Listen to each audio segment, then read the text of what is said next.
안녕하세요. 김광삼의 찐콕TV 김광삼 변호사입니다. 김건희 여사가 지난 20일 중앙지검 관할에 있는 서울 종로구 창성동에 있는 대통령 경호처 부속실에서 상당히 오랫동안 조사를 받았어요. 그날 조사 오후 1시 30분에 시작을 해서 새벽 1시 20분쯤 끝났다는 거 아니에요. 그런데 조사가 처음에 1시 30분에 시작할 때는 주가 조작과 관련된 부분을 서울중앙지검 반부패 2부장이 조사를 했고요. 그 다음에 오후 8시부터 디올백 수수 관련해서 중앙지검 형사 1부장이 조사를 했다고 그럽니다. 그런데 조사가 대부분 이루어진 다음에 오후 11시 한 20분쯤 이원석 검찰총장에게 사후 보고를 했다는 거예요. 그래서 지금 검찰총장 패싱이 아니냐 이런 지금 논란이 굉장히 많이 있죠. 지금 방송에도 아침부터 보면 완전 이원석 검찰총장 패싱에 관한 내용 그리고 신문도 헤드라인을 좀 장식하고 있는 것 같아요. 그런데 그러면 왜 검찰총장을 패싱하면서까지 이렇게 조사를 했을까?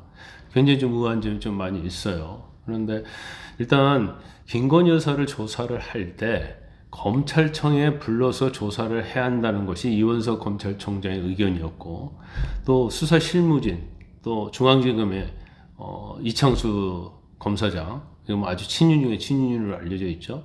이쪽은 제3의 장소에서 조사를 하겠다고 해서 이견이 굉장히 있었다는 겁니다. 그래서 그러면 이 조사 장소를 가지고 이견이 있다고 해서 이렇게 검찰총장에게 보고를 안 하고 이렇게 일방적으로 조사를 한 다음에 사후 보고를 해도 되느냐? 저는 이건 일단 잘못됐다고 봐요.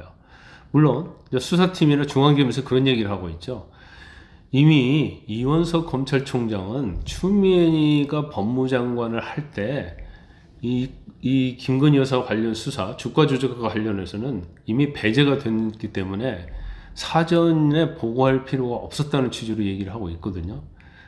그러면 왜 디올백에 대해서는 보고를 안 했느냐? 디올백 수사에 대해서는. 그런 어떤 얘기를 하냐면 디올백 조사와 관련해서는 그날 조사하지 않기로 돼 있었다는 거예요.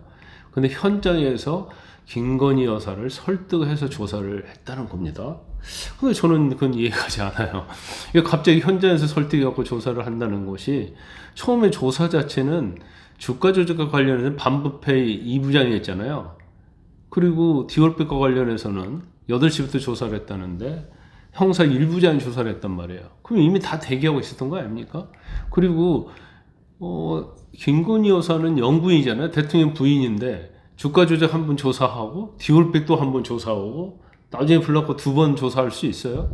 그렇지 않잖아요. 그건 이미 제가 볼 때는 그날 조사하기로 이미 돼 있었던 거라 볼 수밖에 없어요. 그러면 결과적으로 이원석 검찰총장의 패싱은 의도적인 거다. 저는 그렇게 봅니다.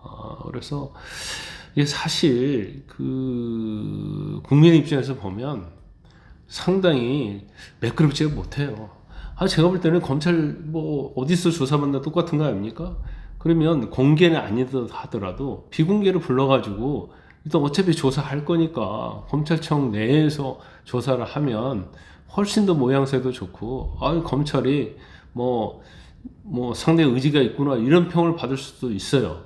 물론 당연히 야당에서는 공격하겠죠. 검찰청에서 봤나 제3자 장소에서 봤나 약속들이나 짜고 치는 고수다 이런 얘기를 할 수 있지만 제가 볼 때는 검찰청에서 받는 것도 오히려 나쁘지 않고 오히려 이미지상은 굉장히 좋았다 이렇게 봅니다. 그래서 이 부분에서는 좀 굉장히 미숙하게 처리를 했다 이렇게 보고요.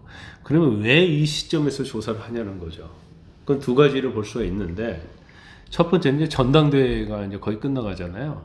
그럼 전당대회 때 한동훈 후보가 당대표가 되면 용산과 관계에 있어서 좀 거꾸른 측면이 있기 때문에 전당대회 결과 발표하기 전에 조사를 받는 게 낫다고 이렇게 생각할 수도 있고요. 또 하나는 이제 민주당에서 탄핵 청문회를 앞두고 있잖아요. 그리고 이 김건희 여사도 소환한다는 거 아닙니까? 그러면 이제 법사위에서 소환하고 그 그다음에 안 나오면 또 강제로 뭘 하겠다고 고발하겠다고 이렇게 하기 때문에 이미 선제적으로 이제 검찰의 조사를 받아서 우리는 검찰 조사 받았는데 탄핵 청문회에 나갈 필요가 없다. 이런 좀 명분을 주기 위해서 그랬을 가능성이 크다 이렇게 봅니다. 근데 사실 이번 김건희 여사 조사는 결과적으로 이제 주가 조작이 됐건 명품 수수가 됐던 간에 뭐 제가 볼 때는 결국 죄가 없는 결론이 날 거예요. 이건 검찰이 조작을 해서 죄가 없는 결론을 나는 게 아니고 증거가 없고 여러 가지 법리적으로 보면 처벌하기는 굉장히 어렵죠.